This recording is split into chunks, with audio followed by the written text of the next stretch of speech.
ಸುಪಾರಿ killer Shashidhar ಮುಂಡೆವಾಡಿ ಇದೀಗ ಮತ್ತೊಂದು ಭಯಾನಕ ಸತ್ಯವನ್ನ ಬಾಯ್ಬಿಟ್ಟಿದ್ದಾನೆ. ಈ ಕುರಿತಾದಂತಹ ಮಾಹಿತಿ ಇದೀಗ ಸುವರ್ಣ ನ್ಯೂಸ್ಗೆ ಲಭ್ಯವಾಗ್ತಾ ಇರುವಂತದ್ದು. ಸುಪಾರಿ ಕಿಲ್ಲರ್ ಶಶಿಧರ್ ಮುಂಡೆವಾಡಿ ಮತ್ತೊಂದು ಭಯಾನಕ ಸತ್ಯ ಹೊರಹಾಕಿದ್ದಾನೆ. ರವಿ ಬೆಳಗೆರೆ ಸುಪಾರಿ ಕೇಸ್ನಲ್ಲಿ ಅರೆಸ್ಟ್ ಆಗಿರುವಂತಹ ಶಶಿಧರ್ ಮುಂಡೆವಾಡಿ ಹೆಗ್ಗರವಳ್ಳಿ ಸುಪಾರಿ ಕೇಸ್ನ 1ನೇ ಆರೋಪಿ ಸಹ ಹೌದು. ಈತ ಇದೀಗ ಮತ್ತೊಂದು ಭಯಾನಕ ಸತ್ಯವನ್ನ ಹೊರ ಹಾಕಿದ್ದಾನೆ. ಸಿಸಿಬಿ ವಿಚಾರಣೆಯಲ್ಲಿ ಶಾರ್ಪ್ ಶೂಟರ್ ಬಾಯ್ಬಿಟ್ಟಂತಹ ಸತ್ಯ ಏನು ಗೊತ್ತಾ? ಈ ಕುರಿತಾದಂತಹ ಮಾಹಿತಿ ಇದೀಗ ಸುವರ್ಣ ನ್ಯೂಸ್ಗೆ ಲಭ್ಯವಾಗ್ತಾ ಇದೆ. ಭಾಗಪ್ಪ ಹರಿಜನ್ ಶೂಟೌಟ್ ಹಿಂದೆ ಇಂಡಿ ಮಾಜಿ ಶಾಸಕರ ಕೈವಾಡ ಅನ್ನುವಂತಹ ಮಾಹಿತಿ ಲಭ್ಯವಾಗ್ತಾ ಇದೆ. ಆಗಸ್ಟ್ 8ರಂದು ವಿಜಯಪುರ ಕೋರ್ಟ್ ಆವರಣದಲ್ಲಿ ಶೂಟೌಟ್ ನಡೆದಿತ್ತು.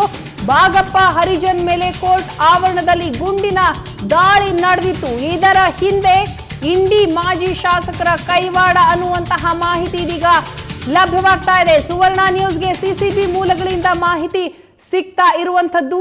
ಆಗಸ್ಟ್ 8ರಂದು ವಿಜಯಪುರ ಕೋರ್ಟ್ ಆವರಣದಲ್ಲಿ ನಡೆದಂತಹ ಶೂಟೌಟ್ನ ಹಿಂದೆ ಯಾರಿದ್ದಾರೆ ಎನ್ನುವಂತಹ ಭಯಾನಕ ಸತ್ಯವನ್ನ ಇದೀಗ ಶಶಿಧರ್ ಮುಂಡೆವಾಡಿ ಬಾಯ್ಬಿಟ್ಟಿದ್ದಾನೆ. ಈ ಕುರಿತಾಗಿ ಮಾಹಿತಿಯನ್ನ ಕೊಡ್ತಾರೆ ನಮ್ಮ ರಿಪೋರ್ಟರ್ ರವಿ. ಇದೀಗ ನಮ್ಮ ಜೊತೆ ಸಂಪರ್ಕದಲ್ಲಿದ್ದಾರೆ.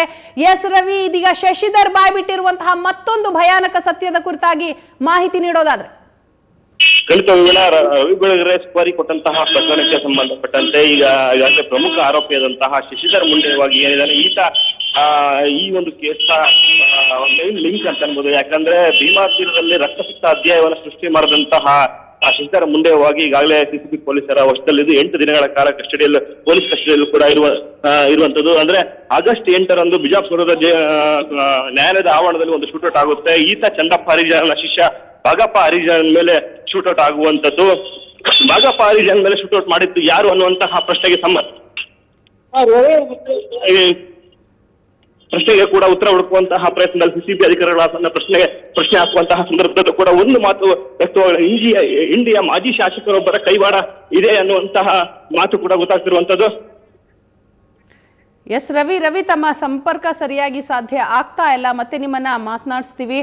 ಒಟ್ನಲ್ಲಿ ಇದೀಗ ಮತ್ತೊಂದು ಸತ್ಯವನ್ನ ಶಶಿಧರ್ ಮುಂಡೆವಾಡಿ ಬಯಲು ಮಾಡ್ತಾ ಇದ್ದಾನೆ. ಅದು ಕೂಡ ಇಂಡಿ ಮಾಜಿ ಶಾಸಕರ ಕೈವಾಡ ಇದೆ ಎನ್ನುವಂತಹ ವಿಚಾರ.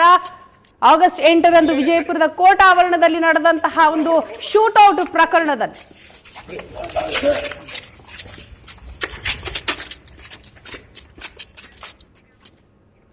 ಇನ್ನು ಸಿಸಿಬಿಯಿಂದ ವಿಕ್ಟೋರಿಯಾ ಆಸ್ಪತ್ರೆಗೆ ರವಿ ಬೆಳಗೆರೆ ಅವರನ್ನ ಪೊಲೀಸರು ಕರೆದೊಯ್ದಿದ್ದಾರೆ ಎನ್ನುವಂತಹ ಅಪ್ಡೇಟ್ಸ್ ಲಭ್ಯ ಆಗ್ತಾ ಇದೆ. ಸಿಸಿಬಿ ಕಚೇರಿಯಲ್ಲಿನ ದೃಶ್ಯವನ್ನ ನಾವೀಗ ನೋಡ್ತಾ ಇದ್ದೀವಿ. ಅಧಿಕಾರಿಗಳು ರವಿ ಬೆಳಗೆರೆ ಅವರನ್ನ ಇದೀಗ ವಿಕ್ಟೋರಿಯಾ ಆಸ್ಪತ್ರೆಗೆ ಕರೆದುಕೊಂಡು ಹೋಗಿದ್ದಾರೆ. ಅಲ್ಲಿ ವೈದ್ಯಕೀಯ ತಪಾಸಣೆಯನ್ನ ನಡೆಸ್ತಾರೆ.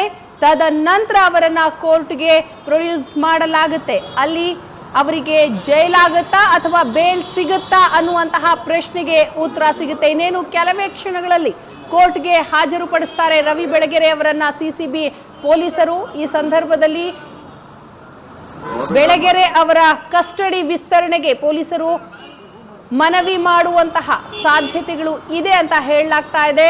ಸೊ ಹಾಗಾಗಿ ಅವರಿಗೆ ಬೇಲಾಗುತ್ತಾ ಅಥವಾ ಜೈಲ ಅನ್ನುವಂತಹ ಪ್ರಶ್ನೆಗೆ ಉತ್ತರ ಸಿಗುತ್ತೆ.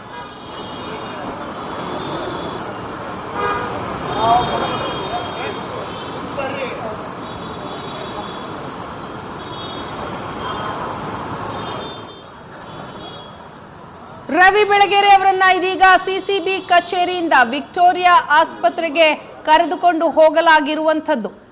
ವಿಕ್ಟೋರಿಯಾ ಆಸ್ಪತ್ರೆಗೆ ಹೋಗೋದಿಕ್ಕೆ ಬೆಳಗೆರೆ ಅವರು ಸಿದ್ಧರಿರಲಿಲ್ಲ.